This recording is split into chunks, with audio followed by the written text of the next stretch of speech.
Welcome to the Core Outdoors Podcast. I'm your host, Christian Rawls. This podcast is aimed at helping entrepreneurs in the outdoor industry. Each episode is a conversation with an entrepreneur willing to share what they've learned so that we can benefit from their experiences. This podcast is brought to you by CORE, the Kootenay Outdoor Recreation Enterprise.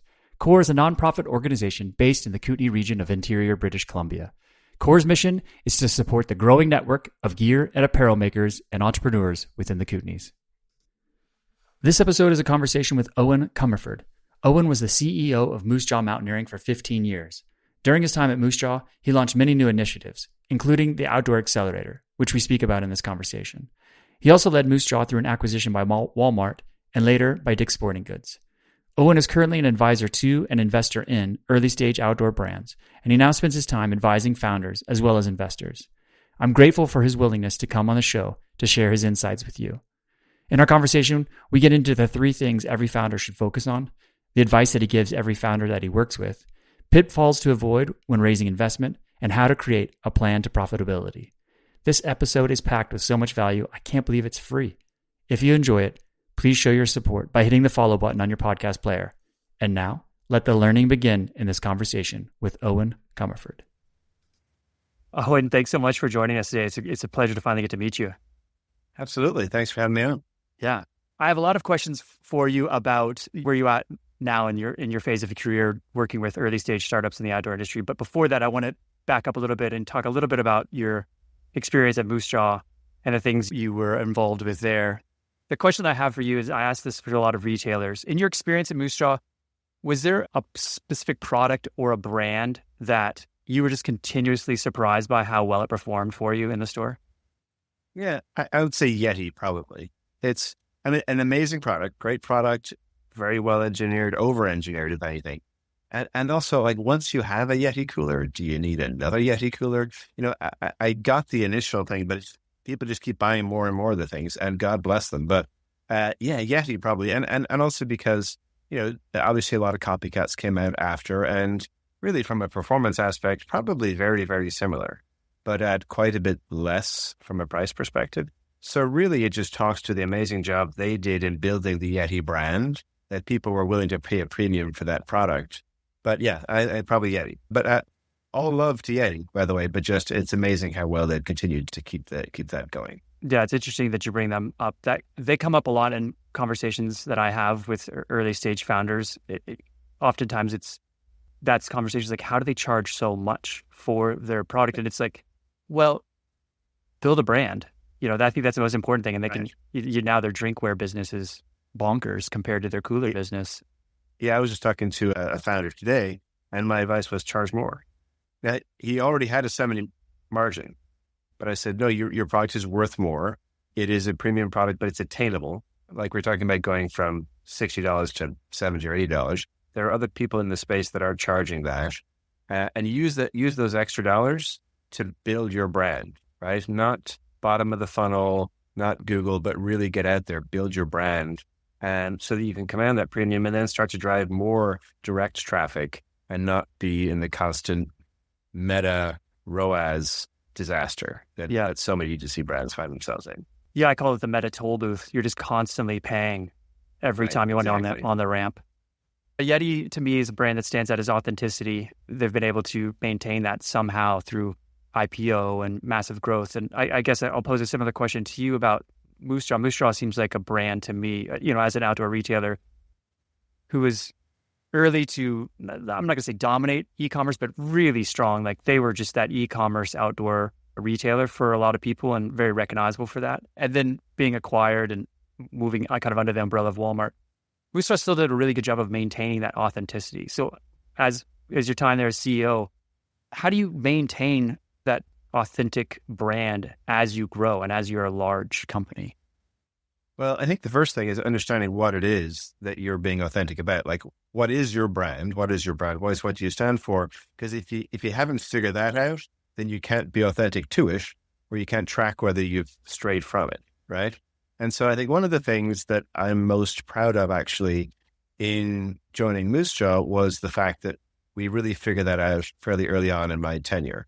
Because when I joined in 2008, the founder, Robert Wolf, was sort of exiting the company, didn't really see eye to eye with the new private equity owners.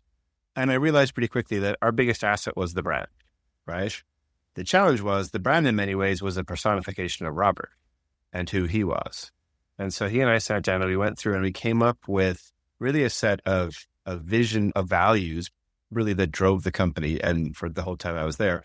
And the values were love the madness, which basically said, hey, retail is kind of crazy. You don't know what's happening one day to the next. You've got to be flexible. You got to be willing to fail fast. You've got to actually enjoy the fact that it's crazy, right? To work here, which actually, in terms of people talking about like culture fit, hiring for culture fit is sometimes it's a bad word, right? But from our perspective, hiring for culture fit meant sort of that. It's don't take yourself too seriously. If you need to be in a rigid, structured environment where everyone is super serious all the time, this is not the place for you. So that was the first one. Love the madness. The second was be notable. So everything that we do, we want our customers to tell 10 friends about, which is an incredibly high bar, by the way. Tried to continue to be notable for years and years and years, but that was the goal. Be engagingly engaged. So what that meant was really having conversations with our customers, whether it be on social or even in our email or what have you, to where we weren't on broadcast, right? We were bringing people in. Make customers love us, which is one of my favorites. And words are really important when you do value statements like that. Everyone talks about customer satisfaction, yada, yada, right? But make customers love us is different because it was around A, it's action, we're making them love us, and B, it's love. Not yeah, they're great, but make customers love us was key. And we saw that in our Net Promoter Scores of over 85, which were just crazy good. And then finally, only do cool stuff. And that really basically meant only sell things and do things that we would do or sell ourselves or be proud of, right? So we put those sort of 5 out there, and it really became ingrained within the company. And as a CEO or as a leader, if your values are ingrained, if they get thrown back in your face. Because then people are like, they were really living this. And they're like, hey, Owen, you said only do cool stuff. And now we're selling brand X. Like, is that cool? And you're like, okay, you may have a point there, right? Or, Owen, we're supposed to be notable. This campaign here that we're doing, it could be from anybody. Like, yeah, good point. Right. So that to me was the key driver in the whole thing. I guess now to scale it down, I've read your thoughts on, to use the word again, authenticity and consistency in marketing. And you've touched on that and what you did with the values of Moosejaw. I'm wondering what that's like for smaller brands, because that's the target market and the audience of this podcast, of those early stage startups. What can the smaller brands be doing to be thinking about what could Robert have done in the early days to formalize that? What are the things that we can be doing as startup brands to do that? Yeah, I think it comes down to asking a lot of tough questions, really, about you and the brand, right? So, like, why should your company exist? Is a question, right? And it's not just, oh, well, we make stuff, or yeah, I couldn't find a pair of pants that that I could wear from the climbing gym to the bar. Is that it? Is that the whole thing? Because if that's the whole thing, then you really don't have a thing. What motivates you, right? What motivates you? What gets you up in the morning? Why do you do this? Because guess what? It's going to be painful. It's going to be a lot of hard work, right? What motivates you? Is it just the cash payout at the end when you sell this to some other brand? Because if that's the answer, again, probably not going to happen. Why should customers care about your business? So these kinds of really tough questions, I think, can help drive down to the authentic core of why this business is out there and why people should, and why, more importantly, why people should care. Because some people, whatever they're about authentically, actually is something anyone cares about. And then it's like, somebody mentioned this to me on LinkedIn the other day. It's like, well, authenticity and consistency are great, but what if the message isn't good? And that's a great point, right? You can be authentic, you can be super authentic, you can be super consistent, but if it's not something that anybody cares about or wants to engage with, it's a waste of time. Sure. Yeah, it's like the idea of like, instead of going and making great products, well, you got to go make sure you have a customer first. And I think there's sometimes that we forget the fact, back to the pants that you can wear to the crag in the bar analogy. I think there's a fair number of brands in all sorts of industries that start similar to that, right? It's like, here's this great idea. And it's like, well, did we ask to see if we have customers for this idea first? Or or did you just not look hard enough and there's somebody actually already out here doing this and doing it pretty well? One of the exercises that I like to do with companies is really go through this whole listing off the values. Like what are your core values for the company? And typically in the first go round, I won't tell them I'm going to do this, but I'll have them list them all out and they'll brainstorm and they'll do all these things. So they'll come up with these 4 or 5 or 6, whatever great values. And then I say, okay, to the top of the page there, cross out your company. And I want you to put in the name of your biggest competitor. How many of these 5 or 6 things still apply or basically apply equally to them versus you? And a lot of the times it's a lot of it, right? It's because it's just, it's sort of milquetoast bullshit, right? It's like, okay, fine. Now let's do this again and think about what, and it might just be changing a word or changing phrasing or what have you, but it's like, it gets more to the core of what you're about and what's authentic to you versus just sort of general stuff that you think everyone wants to hear. Yeah. When you say authentic to you, do you mean like the founder or to the company you're trying to build? Is there a distinguish to the company, right? Because I think in a lot of cases for early stage companies, the founder is the company, but the founder though, there is a delineation there. They have maybe an aspiration in terms of a brand, in terms of where it stands for, and maybe they're not quite there themselves, but they know what the brand wants to be.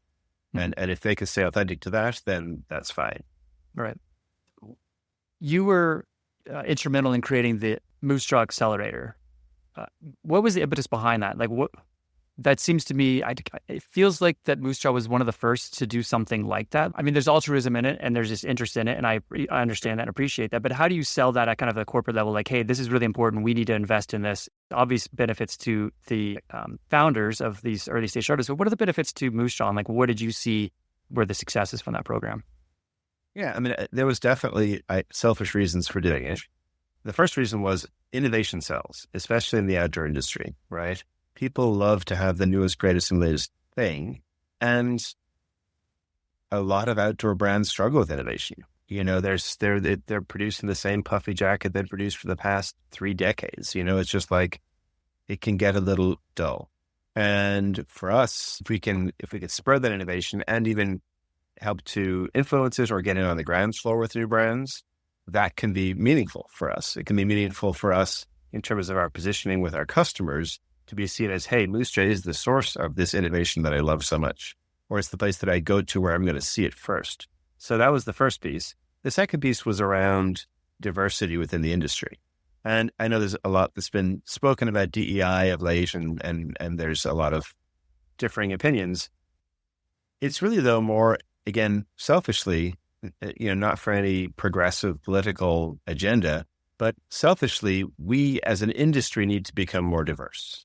Right. And I think just to grow as an industry, plain and simple, we need to be more welcoming, more opening, and more inclusive of folks of all areas, walks of life, call it what you will, so that we can have a bigger business, a bigger customer base. It's just kind of that simple. And part of that is, inclusivity in marketing. Part of it is, though, also diversity in the industry itself. Thinking back to the outdoor OR shows of the outdoor retailer shows of old, you would walk down the aisles of an outdoor retailer show and it was as lily white as you could possibly imagine, right? And very, male in a lot of cases. And I remember I was speaking at, there's a group called the Outdoor Futurist. I'm butchering the name, but basically the idea is it's a group to help develop the future leaders of the outdoor industry. So I remember speaking to this group in 2019, and I look out at the audience, and it was, the first thing I noticed was it looked like we were definitely making progress in terms of gender diversity, right? So the future leaders, looked like we were making progress there, but in terms of ethnic diversity, no. We were exactly where we had been 10, 20 years before. And so really to that point, I was like, okay, we need to do something different here to start to bring people into this industry from different backgrounds. We're not getting it done. And so was the accelerator program, were you specifically finding brands to join that program that were from diverse backgrounds, or did that even matter? Or was that just a byproduct? It mattered. Yeah, absolutely. And what I would say is it wasn't the only thing, because I think sometimes, if you go in with a very specific mindset, we're looking for only these types of founders from only these types of backgrounds, I think it kind of undercuts the whole point of the process. What I would tell you is, though, that diversity was a key determinant in the people that we move forward with. So really, I would say in every cohort, we would go from maybe like 100 applicants down to 10 finalists that our customers voted on, down to 4 winners. And I would say in each cohort, maybe half of those would be considered, from diverse backgrounds, whether that be gender diversity, ethnic, whatever. Right. Is that program still going? Does Moosejaw still run that program? No, that's not. Okay. I'd be interested to hear you speak. I mean, I have an idea of what you do now, but since you've moved on from Moosejaw, what is the work that you do now? So really, I work with emerging brands typically. So I was fortunate in that when I left Moosejaw, I didn't necessarily have to worry too much about where the next paycheck was coming from. So I had some time to reflect on, what did I really enjoy most about Moosejaw? And it was actually working with those founders in the accelerator program. Founders they're just usually a barrel of energy. Sometimes not. They have good days and bad days, but generally optimistic people. Because if you didn't have an optimistic view of the future, why would you try to build a business? So I really enjoy founders, and I enjoy helping them. And there were quite a few that came out of the accelerator that, still needed some help and mentorship along the way. And so I said, yeah, let's do that. And so that's typically what I do. I work with startup brands or earlier stage brands, kind of it varies. I mean, in some cases they are pre-revenue. In some cases they're brands that are doing $20, $30 million. But I would say on average, probably it's under 5 million in revenue for these brands. And I prefer more ongoing things. So in some cases it might be I have a small monthly retainer to help work with them, or in other cases it might be under a fast agreement, which so equity based. But yeah, I just love working with the different founders. Probably like right now, there's probably 10 or 12 founders that I work with, kind of off and on. That's wonderful.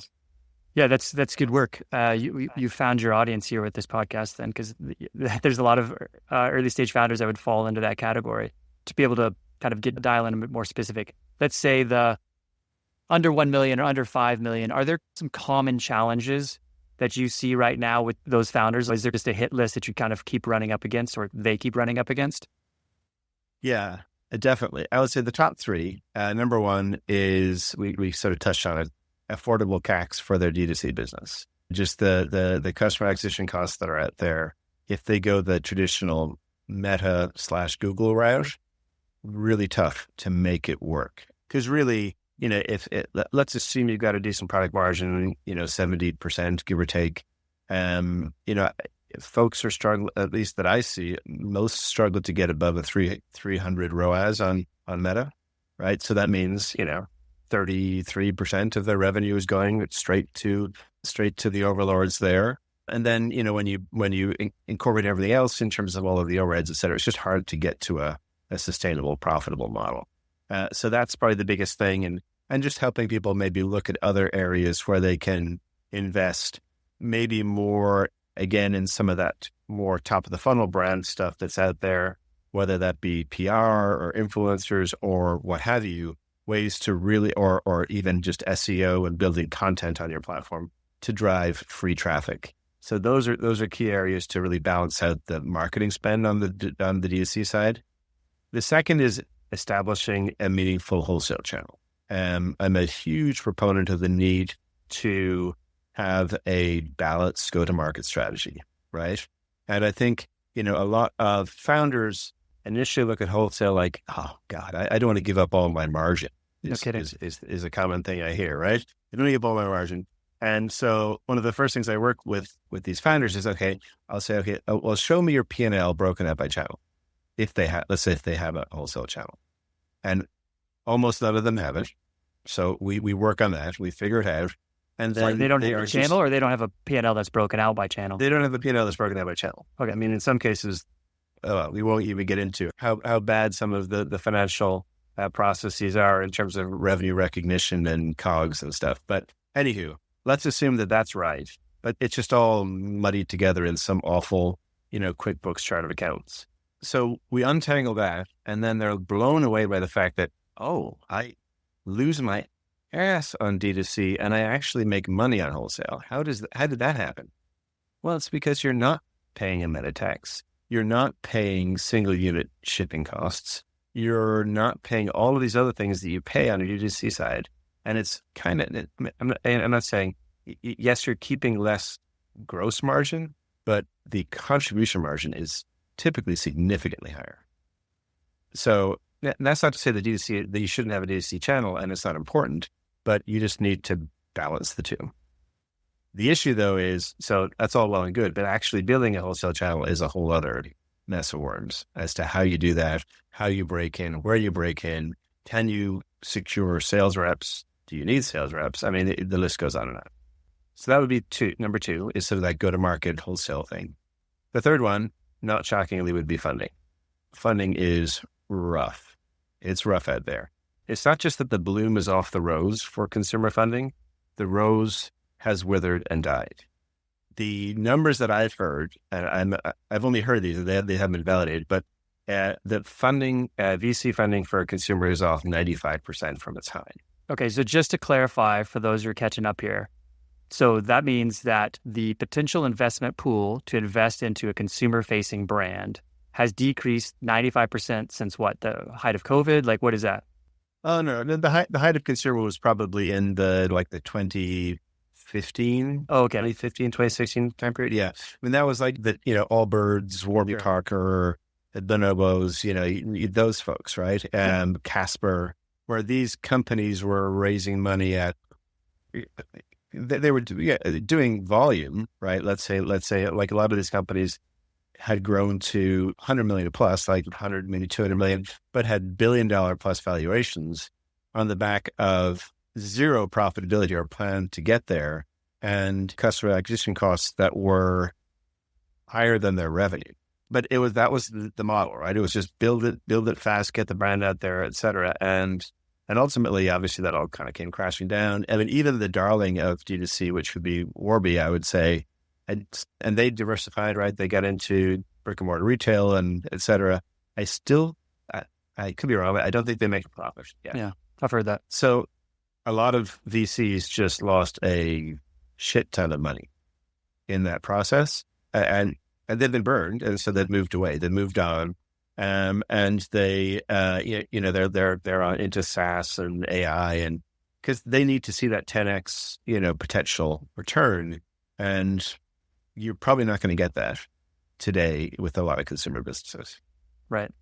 So leads me to ask the question, do you have a framework or a matrix for when you're meeting with a brand or you see an early stage brand? Did you kind of run through to say, hey, you know what, you should bootstrap this, or you need to go get funding? I mean, is it as clear as an A and B, or is it muddled? Like, how do you approach kind of those two options? Or are there more options I'm not considering?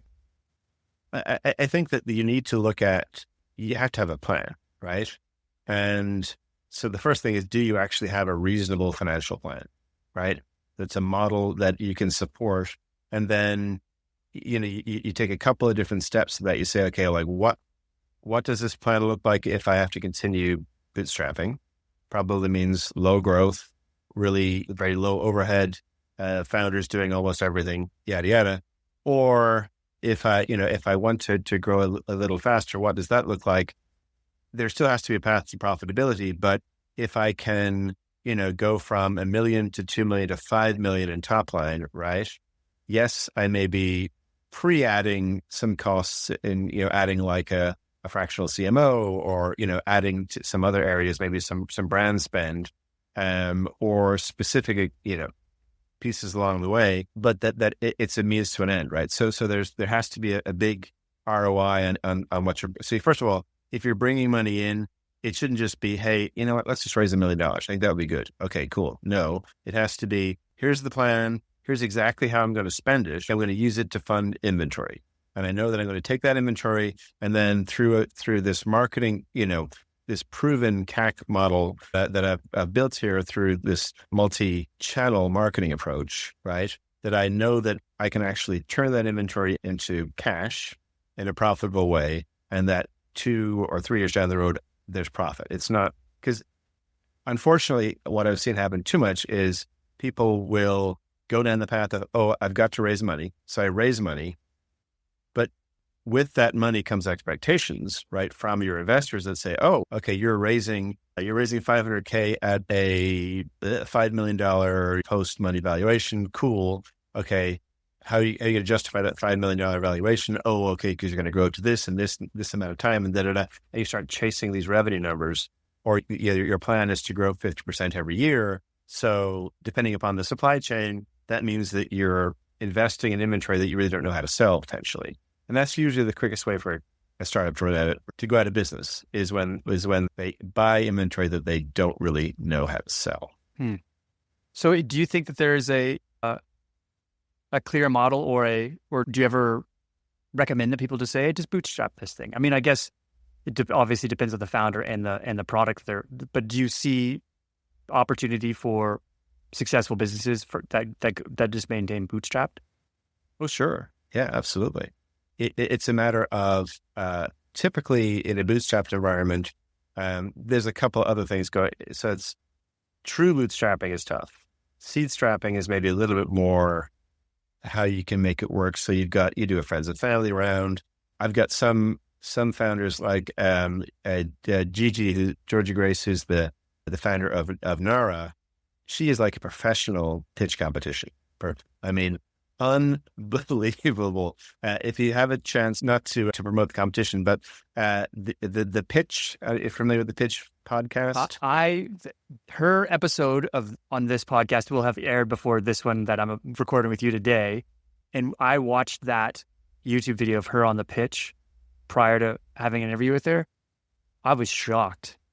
Yeah. Like, she's so smooth at the pitch. I was like, you could sell, what is it? Ketchup popsicle to a woman wearing white gloves. It was smooth. Yeah. No, so she's great, but there's money out there, especially actually for, where you can, a lot of the money though is specific to certain things. So in other words, it's money for a certain, like for female founders, for example, lots of opportunities there, or you're in a certain area of the country and we want to support rural Colorado. We want to support, X, Y, or Z, right? This enterprise zone, that enterprise zone, but there is money out there, and that's the best kind of money is free money. So, so I think there are ways to do it. You're not going to raise millions that way, but you can, I'll let Gigi tell you how much she's raised, but it's in the hundreds of thousands of dollars that she's done through that. Yeah. She could easily coach people on how to pitch. I mean, and maybe it's just something that she was born with, but I doubt it. I think she's worked really hard to maintain that and to grow that. Sometimes I think it goes back to the idea you said about starting with a plan. And this is what I talk to people about too, is how do you define success for yourself? So some founders are just like, you know what, I want to make amazing handmade snowboards. So there's just a limit to, don't go get funding, please. Just bootstrap and go. And that's the best, stay artisanal. That's great. And there's some people who are like, no, I've got my eye on the prize of this big number, or this big, I want to be in X number of stores or whatever it is going to be in the future. And it's like, yeah, how you've set out, you've defined success for yourself, and that's going to require somebody else's capital to help you get there. So I think having a plan and defining success for yourself is probably the best place to start. Yeah, and I think in those scenarios that it's really helpful to help those founders understand what investors are going to need to see to write the check. Because I think too much of the time founders have an idea in their head and they think, well, sure, somebody's going to sign up for this. And they don't really put themselves in the position of the investor as to what they need to see, paths to profitability, ROI, all these other things. And the check boxes that they have, either very specifically or maybe even just mentally, as they look at a pitch deck. So there's some pitch decks out there that I've seen a lot of pitch decks, I guess I would say, and some of them not so great. Sure.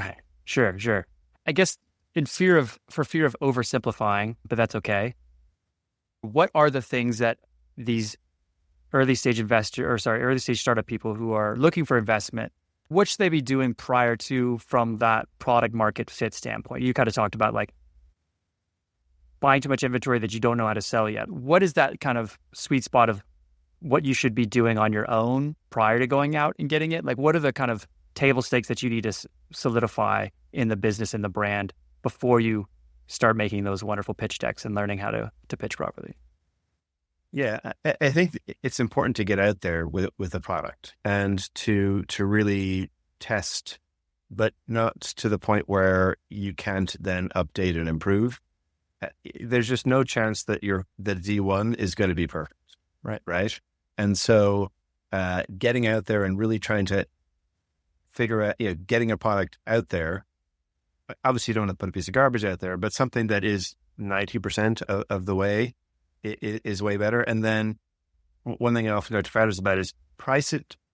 It isn't cost plus pricing, right? Price it to where it needs to be in the market and then figure out the cost structure later to a degree. I mean, it can't be crazy, but, like I'll see a lot of founders that will say, oh, well, because my MOQs or my orders are so low for the factory, I'm getting charged, X amount because I'm below MOQs. So really these pants, let's say, are costing me $70. So, but I want to make 70% margin. So I'm going to charge whatever that is. I don't know, $250 for these pants. It's like, well, guess what? Nobody's going to buy those pants for $250. That's not where the market is. They're lovely pants, but the market is $160. That's where it is, right? And so, but if it's clear that once you get to scale that the model works, then that's fine, right? So basically, don't worry about the margin on the first pieces that come out. Get to market, get it out there, see if it works, and then if it is, then that the path, right? That when your next order is 1,000 units, you will actually get to scale, and it'll work, if that makes sense. Yeah, this is the challenge of creating physical products, right? It's like your opportunity to test because the factory MOQs is so MOQs, minimum order quantities. It's so hard to do, right? It feels like you're kind of walking the plank sometimes in the sense of how much you're going to have to bite off to sell. And the same thing is, yeah. There are factories that will work with you. I was just talking with some founders of a new women's brand called Scenic, SCNIQ, in the outdoor space. And they found a factory where they're doing 100 unit MOQs. Nice. Which is amazing, right? And so, at what premium? I mean, is it like 4X? Oh yeah, there's definitely a premium. But again, they were smart enough to realize, hey, it kind of doesn't matter how much it costs right now. Totally. We want to get it out there and see if we've got something here before we, spend the rest of our lives doing it. So let's get something out here. We think we've got something. Let's see. And so that's working for them. And then they understand the price point piece where they're pricing it to market, but they understand the path to profitability, but they don't expect to be making 70 points of margin when they're only doing 100 unit MOQs. Yeah, for the business I run, that we ended up making things domestically simply because years ago we're like, well, we can't afford those MOQs, and nobody was willing to budge. Now I find foreign factories are way more interested in budging on the MOQs now. Way more interested. Yeah, there's definitely room to negotiate now. But at the time, 10, 15 years ago, there wasn't. And so we moved to the few Canadian factories that were left. And we paid more for it. But now it actually gave us a differentiation in the market. Plus, we could order literally 48 of something. And oh, by the way, they're just down the road. So you can actually turn samples and development so much faster than if you're just shipping stuff back and forth across the Pacific. Yeah, I have a secret hope that, I guess it's not a secret, but I have the hope that as D2C rises, we can also be lifting up the domestic manufacturing at the same time, right? Like we can absolutely have all these kind of niche producers that are allowing us. I think it's a little bit more the way things go in hard goods. There are some hard goods that it's just easier to produce things domestically. And then, there's getting those cut and sew factories is tough. But I digress. For those who do raise capital and take outside investment, what are those pitfalls that they tend to fall into, or what are the things that our audience could be thinking about to avoid upon taking, or thinking about taking investment, and once they get investment, like where can they avoid the trouble that you've seen people get themselves into? Yeah, I mean, I think well, there's a few of them. One is not raising enough money, right? And sometimes obviously you can only raise what you raise, but you don't want to be in a situation where you are constantly raising money, right? And I've seen it too much for founders where literally 50% of their job is raising money. And it's really hard to build a business when 50% of your time you're out there trying to raise some cash. And it's also, quite frankly, soul destroying, because you get a lot of no's, just a lot of no's. And it's hard on those founders when a lot of people are just telling them your company isn't worth what you think it is, right? And people aren't mean about it, but I mean, it's just, there isn't a fish, they get ghosted, whatever. That's tough. It's just that level of rejection is tough on somebody. So not raising enough money can be a challenge. Obviously, it's tough to raise money, but if you can, try to raise enough so that you have, when that raise is done, that you have at least a 12-month runway to really take that money, put it into action, and see what you can do. Like if it's only going to give you a 6-month runway and then you're going to be back at it again, that doesn't work. And then the second thing is that you just have to have, you obviously have to oversell a little bit probably to get money, but don't oversell it to the point where you're going to be chasing revenue goals that you yourself know are just unachievable. Because that again gets you into the whole inventory hell, and now you're just in a world of hurt. Mm-hmm. Okay, I think the key here is watch your inventory levels. Watch your inventory levels. Inventory is everything. Yes, cash cash is king and inventory is queen, I guess is how I would describe it. Yeah, for sure. We won't get into the woes of inventory in the market at the moment. That's a whole nother podcast. But I do want to get into the conversation. You touched on it earlier about wholesale channels and direct-to-consumer channels. And product market fit, finding product market fit, D2C is a great, you can build your little audience and kind of build something. But as you want to scale and as you want to grow, wholesale tends to be a wonderful channel. It's a great channel to be able to hit those MOQs, right? You can pre-sell your product into larger retailers, and then they get to help you hit your MOQs if you'd like to and bring your cost structure down. The landscape of retail right now is tough for some people, for the majority of people. What do you think the challenges are and how for small brands approaching wholesale channel? And what are the things that we can do to make a bigger splash in the wholesale channel and kind of wave your arms around enough to get noticed in a busy market? It is super tough. It used to be that the trade show circuit was a little bit more amenable to new brands, right? And I'm hopeful that outdoor retailer is sort of moving in that direction. But it's challenging. It used to be you could go there and you could basically see almost every outdoor retailer in the country. That's just not the case today. So that's the first challenge. The second challenge is that within the outdoor industry, it's very, especially for as you get into like outdoor specialty, it's very much driven by sales reps, right? That provide you that coverage. And there are some amazing reps out there. The challenge is that a lot of them really don't want to work with new brands because understandably, it's not a great return on their time because they're usually based on it's commission, right? Is the way the sales rep work, and anywhere from 5 or 10%. 5% would be like a big established brand with sort of a pretty good ongoing business. 10% or sometimes more would be for a newer brand. The problem is 10% of nothing is still nothing, and so you have to find the right reps that are hungry enough, usually, that really are going to sell in your product, and as I was talking to one rep, to take it out of the bag. And what that basically means is the rep you may have a rep, right? And they may be in the retail store that you want to be in, but they may not bring it out of the bag because they have X amount of time with that store, or they're just not feeling it, or they want to make sure that the open to buy that buyer has for that category goes to another brand where they have a better chance of getting the business. So that all of those things kind of can come into play. And if you get the right reps, it's great. If you don't, it's tough. And then just finding a rep that'll take you on can be tricky too. So Yeah, that could be a whole podcast, but it is a challenging approach. There are some great folks out there. My advice to brands is start regional, right? Don't look to build the national, set of, because to cover the nation, typically you need 7 to 8 reps, because there's Pacific Northwest versus the Southeast versus yada yada. So you don't want to start with that.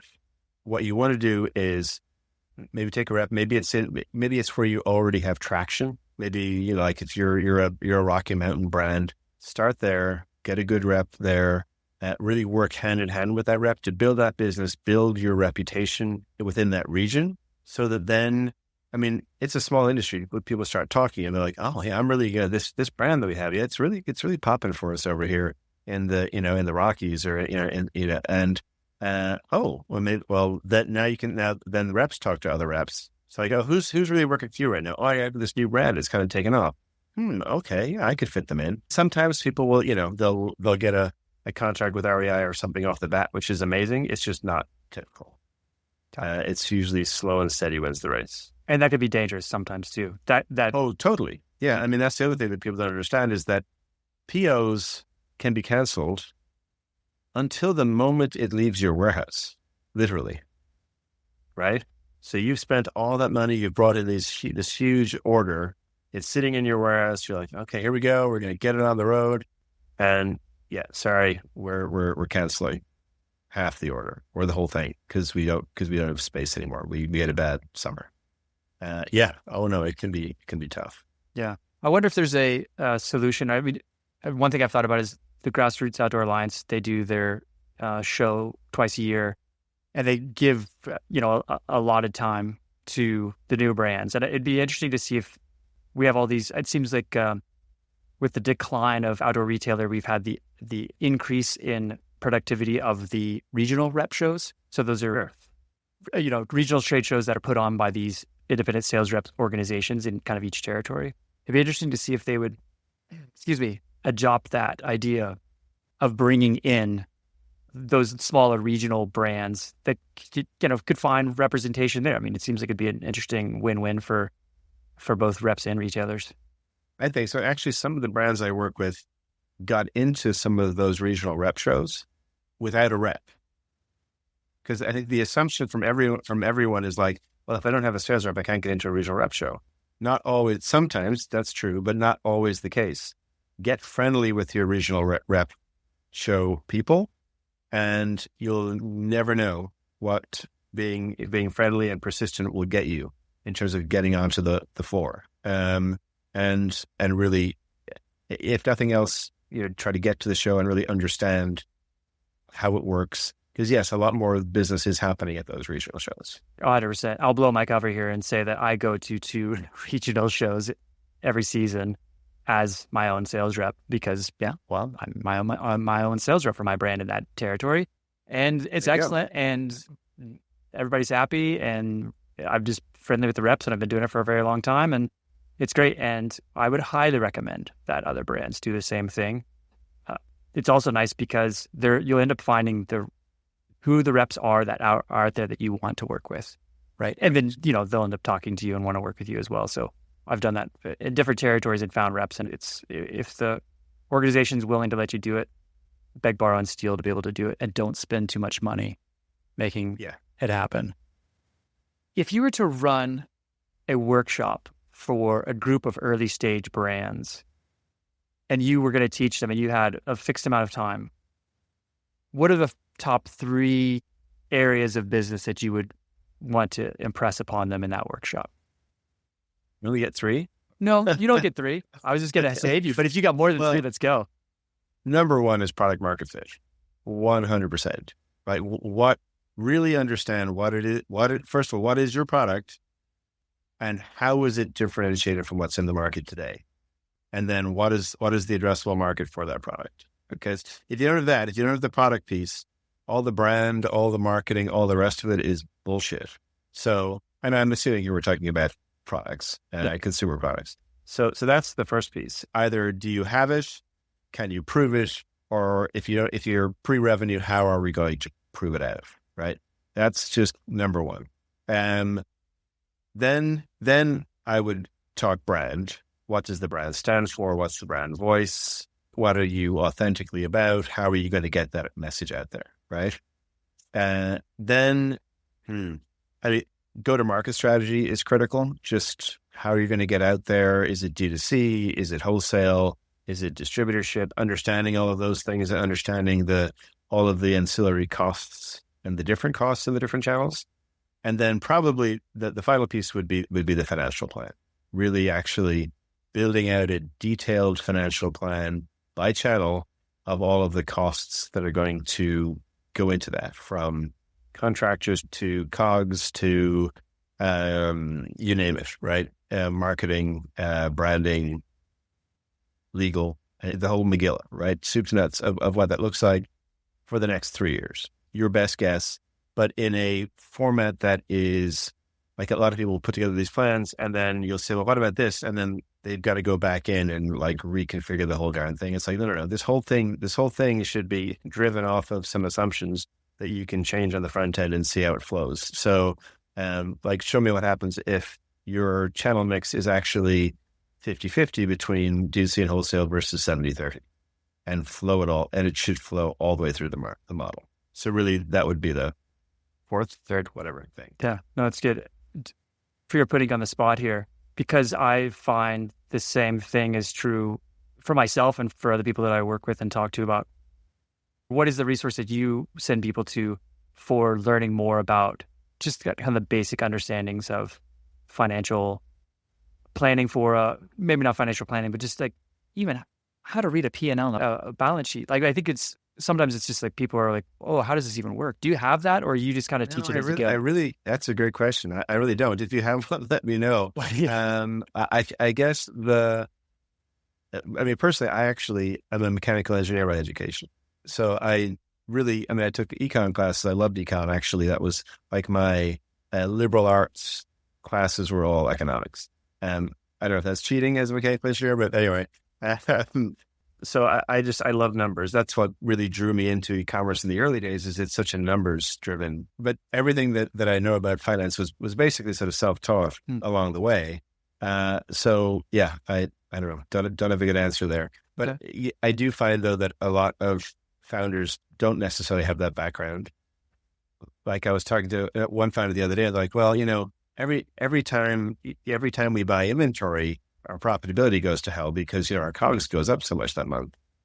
And I'm like, well, that's not actually how it works, right? Inventory is an asset and COGS is, you kind of walk through that whole thing and then you figure out that, well, that's how the bookkeeper does it. Like, okay, well, let's back the bus up here. Who's your bookkeeper? Like, getting a good fractional CMO at some point, I think is really important for folks. And there's some great ones out there. And they can be quite helpful in just kind of getting you on the right path, both from a setup of, understanding your financials and getting them in place, but also things like cash flow planning, debt. Like, I see a lot of founders who get sort of stuck in the Shopify funding death loop. Oh God. I just heard of a brand who just went under because they didn't realize that they had a bank line of credit a bank loan, and they took like $10,000 in Shopify funding, and that broke the covenant of the bank loan and put the company out of business for a $10,000 Shopify funding. Don't. Yes, sometimes some of those sort of short-term financing things are necessary, but it's too easy for a lot of founders to go down that path, and then you just get absolutely the finance costs just absolutely kill you. I mean, I've got one company that's actually profitable, but cash flow negative because of all the short-term financing.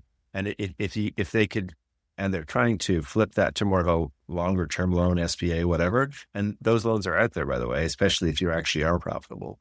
They suddenly become cash flow positive, and everything is rosy. But yeah, you can really get yourself in a bit of a pickle if you're going after a lot of short-term lending. Okay, so we can expect a course from you sometime in the early 2025 on an outdoor MBA. I don't know about that. Well, there's definitely a need for it, for sure. I'll be one of your first to sign up. Is there one piece of advice that you give every single one of the founders that you meet with? Yeah, you have to have a path to profitability. It doesn't have to be today. It doesn't necessarily have to be next year. But you have to have a realistic path to profitability. Otherwise, you will, A, never raise any money in this environment. But B, when you do raise money, it'll probably push you off the track, and you won't get to that to profitability.